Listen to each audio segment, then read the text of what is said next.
The reason it came out was because a lot of people were using this as an asset protection and more of an identity protection. They took all my money, I was on their property, and something bad happened. I broke a leg, I broke an arm, so I'm going to go sue Better Books.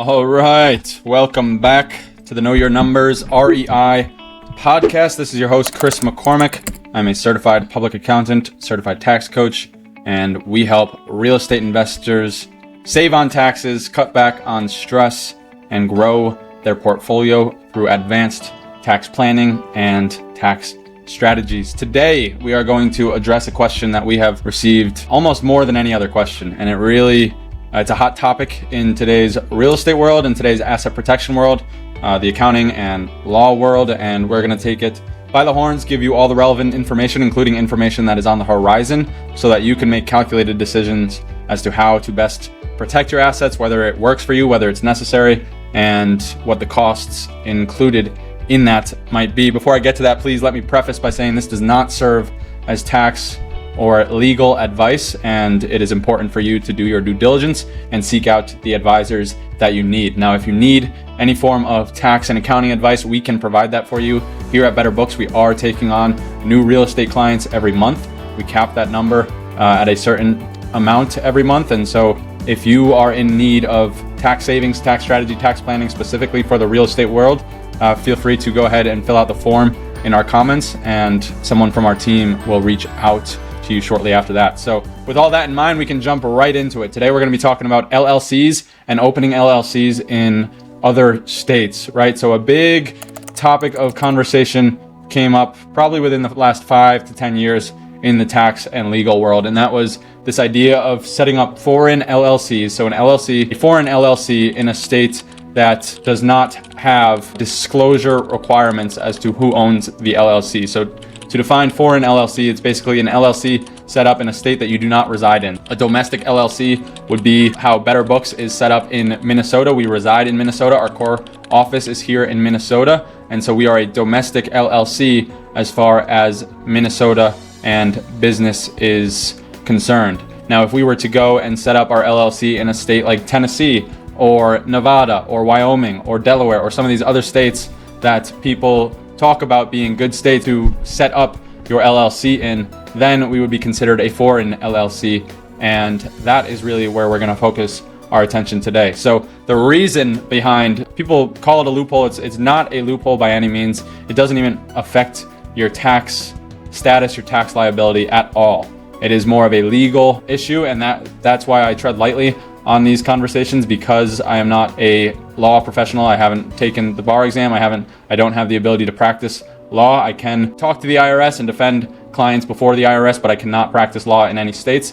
But there are tax implications that are coming out on the horizon, and because this does have an impact on your bottom line, because every cost that you incur as a business owner has an impact on your bottom line, I feel it necessary to discuss. Not to mention, we've gotten copious amounts of questions on it, and so it's better to address it to a large audience like you listeners, and then have to go and address every comment or message that we receive individually. So again, we're talking about this idea that you set up an LLC in states like Wyoming, Delaware, and Nevada. Those are really the big three. Sometimes people put Tennessee and Texas in that. But the idea is that these states have legal guidelines as to when an LLC is set up in that state, the protection over the owner of the LLC. So really, the idea is that when you go and set up an LLC that has a real estate asset in it, and you do it in a state like Wyoming, because of the laws that they have, you can basically set that up, have that own your property, and the ownership is not shown as being your property, right? It doesn't belong to you. Say Better Books gets set up in Wyoming to own a property in Minnesota. Somebody goes to look at the property in Minnesota and they're wondering who owns the property. They go look at the business documentation in Wyoming and it says Better Books LLC, but who owns Better Books LLC? They don't have to say. And that's really the big loophole here. And it was created, or the reason it came out was because a lot of people were using this as an asset protection and more of an identity protection, right? It's if I go and look at the property that Better Books owns and I'm upset at Better Books, then I can go and say, Better Books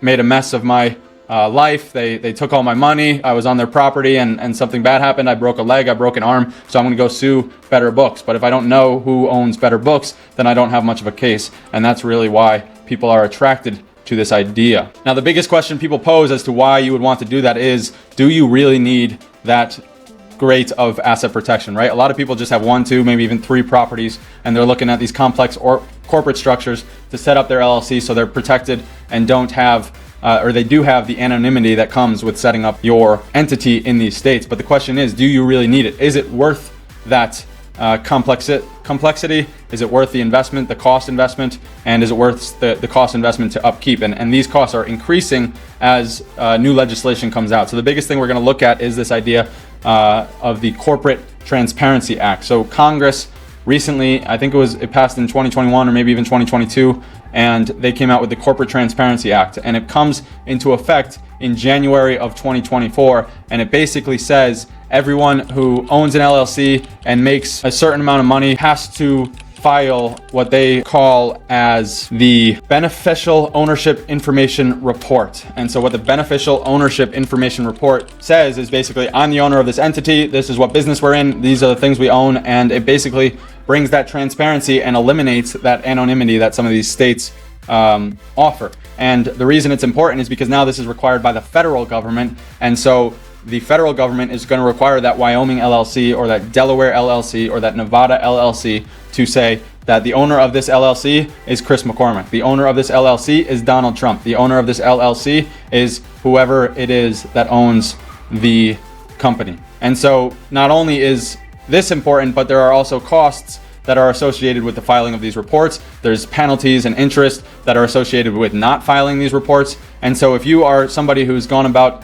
creating 5, 10, 15 different LLCs in Wyoming, Nevada, Delaware, Texas, Tennessee, and now you have to file 15 different beneficial ownership information reports, well, you have a lot to take care of in a short amount of time, right? So it starts in January 2024. You have 12 months to file that initial report, and every year that you make changes, every year that there are updates to your company information, like an address change, an ownership change, a industry change, you are responsible for going in and changing it. And a lot of this is complex. It's paperwork that has a lot of jargon involved that most accountants and lawyers are used to reading, but not every average Joe out there is going to be able to discern what it means. And so it's going to cost you headaches, but it can also cost you a lot in legal and accounting fees if you take the route of hiring a professional, which I advise you to do, because there are some requirements that need to be followed. And as we know and as we advise, it's much better to go to an expert on these things than it is to try and handle it yourself. So the biggest thing right now is that this Corporate Transparency Act is coming out in January 2024. And if you're one of those people who has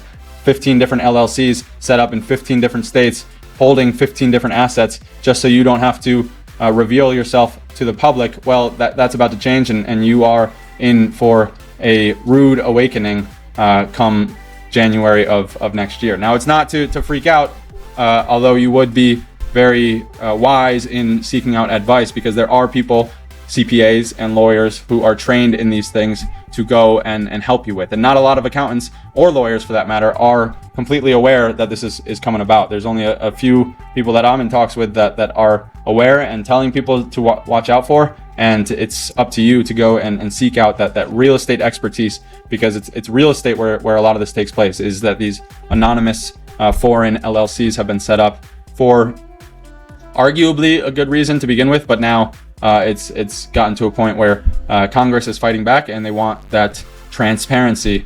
And you might ask why they're doing it, and the biggest reason they're doing it is to prevent money laundering. So they think that by showing who owns an LLC and what that business is involved in, they're going to be able to cut back on money laundering in the United States, and there's going to be a lot more transparency, and it's going to be a more free-flowing economy. And whether you agree with that or not doesn't really matter, because laws are laws and we do have to follow them. So there are some exemptions. They're hard to make, and quite honestly, we don't have any clients currently that are in this bucket. But just so you know, it's really those with strict filing requirements already. Like it's a lot of the insurance companies, the SEC, professional or public companies. Individual investor, pretty much every individual investor is going to be at risk or going to be required to file some of these.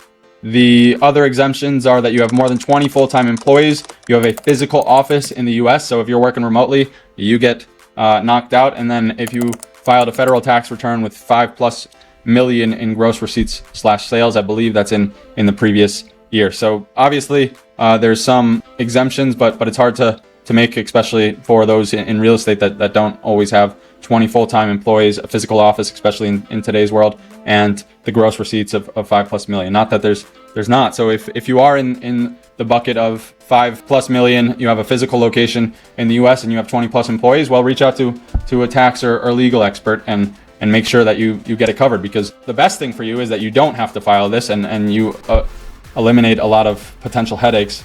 The worst thing is that you do have to file it and you forget about it, or you choose not to follow it. And that gets into the next conversation, which is about the penalties. I mentioned that there are a lot of costs associated with not following this. And so if you are somebody who has gone to the lawyers or accountants who are promoting this and you're a little concerned, or maybe you're not concerned and you're like, oh, I'll just bite the bullet, here's a look at what you might be into. So the penalties include $500 per day of unfiled report. That is the beneficial ownership information report. $500 per day up to $10,000. So you could be on the hook for $10,000 by not filing this beneficial ownership information report, and then they'll even throw you in jail for up to 2 years in prison for willful evasion. So the important thing is one, that you're educated, and then two, taking action on that education. The IRS and the government in general definitely distinguishes between willful evasion and just ignorant evasion. Now, if you're wondering why or who's going to have access, there's 6 groups of people that they've said are going to have immediate access. It's federal agencies, it's state law enforcement with court order, the police who have the ability to investigate, then they're open to come into the Treasury Department, so the IRS, those looking over your tax returns, maybe they're coming after you for an audit, they will have access to this. They'll be able to see how much money or who owns it, and then eventually if they're auditing you, they're going to want to see how much money you're making. A financial institution with company consent, so you do have to give them the consent to go in and see, but if you're going to apply for a new bank account, it's very likely that they might ask for different LLCs that you own and want to see that you are the owner according to all the documents that are filed, the beneficial ownership information report. Government regulators of financial institutions, so not only will the Treasury Department, not only will the banks, but people looking into the banks from the government will be able to get this information, and then certain foreign authorities requesting information through the U.S. agency. So you can see that it's a lot of governmental agencies that will have access. It's not for just anybody and everybody who's looking to sue you, but that doesn't take away from the fact that there are serious costs associated with this, especially if you don't follow it. So again, the Corporate Transparency Act comes into effect in January 2024. This is the biggest reason we are telling people that it's not always in your best interest to set up these foreign entities in states like Wyoming, Delaware, and Nevada, mainly because there are greater costs associated with it than you're led to believe from the outset. And not to mention, there are costs that are associated to these from the beginning, right? You have to always file a filing fee with states that you file in, and then a lot of states, some of these states that are open don't have the annual fee, but a lot of states have annual filing fees associated with any LLC set up in their state. So those are things to look out for. And just to offer you a little encouragement or insight into whether or not this would even be a reasonable endeavor for you from the get-go, the first question you should ask is, do you really need to protect your identity, right? The LLC in the first place, regardless of your ownership, will protect your personal assets from the assets that are under that corporate umbrella, right? So if I have a property in LLC A and I have my personal information in Bank B, then somebody who's suing LLC A, where the property is, does not get access to personal assets in Bank B. So LLC is a good way to protect your assets to begin with. Protecting your identity is another thing, and whether or not you really need to do that is a question. I know there's a lot of people that are concerned and very cautious when it comes to identity protection, but that's question number one to ask. Another thing is, in the event that you are sued, something like insurance can cover quite a bit, damages and different legal battles. And so the LLC paired with the insurance can do quite a bit of protection that you don't need to go through all the trouble with the LLC in a foreign state. And these are things that you're already incurring, right? We recommend that everybody sets up an LLC so you do have that protection between business and personal. And then insurance, you should be insured, especially on the property side of things, because you don't want to come into a place where somebody gets hurt on your property and you are liable.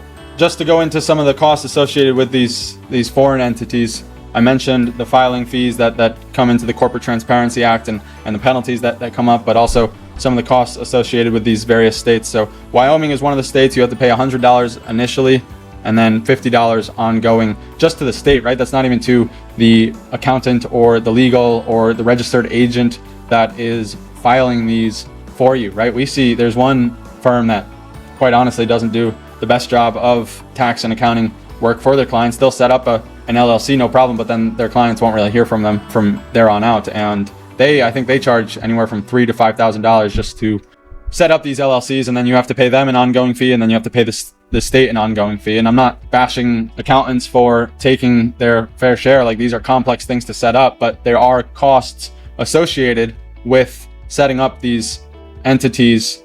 And if you're going to do it, you're going to want to make sure that you're getting the right advice. They're bringing all the information, and they're people that are going to meet with you on a regular basis, right? If you have questions about what tax planning should look like, you should check out our recent podcast about what is tax planning and why it might work for you. We see a lot of CPAs that are just overworked, and maybe even CPAs that are just out there to make $1,000, $2,000, $3,000. And so they'll collect that initial deposit, but then they won't provide you any sort of insight or meeting or encouragement throughout the year. And that's really what makes or breaks an accountant, right? Because I can file all your taxes all I want, but if you are not meeting ahead of time and planning for bringing that tax burden down, then you're in trouble, right? You're going to be not only paying us or some other accountant that's preparing your taxes a certain number, but you're also going to be paying the government a lot more than if you were to invest in a tax plan and meet with somebody around the year. So that's really what we do here at Better Books, is we give you all the information ahead of time, and then we meet with you on a regular basis to make sure that you're implementing these things properly, that you are taking into account all these costs. And that's really why we're bringing this to you, because starting in January 2024, these foreign entities where you set up an LLC in a state like Wyoming or Delaware or Nevada, they might still protect you to a certain extent, but they're going to come with a lot of costs. Not everybody's aware that this is happening. So if you fail to comply with the changing law and the changing code, then you're going to be on the hook for those steep penalties, which again can get up to $10,000. And if you willfully evade it, it can land you in prison for 2 years. So do your due diligence. Remember to do your research. Make sure that you're meeting with a professional who knows what they're doing, who's equipping you with the right information so that you can then go make calculated decisions to grow your investments, get a greater return on investment, and pay less to the U.S. government and more to your family and future. Thank you all for tuning in. I will surely catch you on the flip side. If you got any sort of value out of this, please go ahead and leave us a 5-star rating and review, and share it with a friend, because there are a lot of people who need to hear about this topic in general. And honestly and unfortunately, not enough people are talking about it because people are busy, overworked, especially in the accounting industry. I love you guys.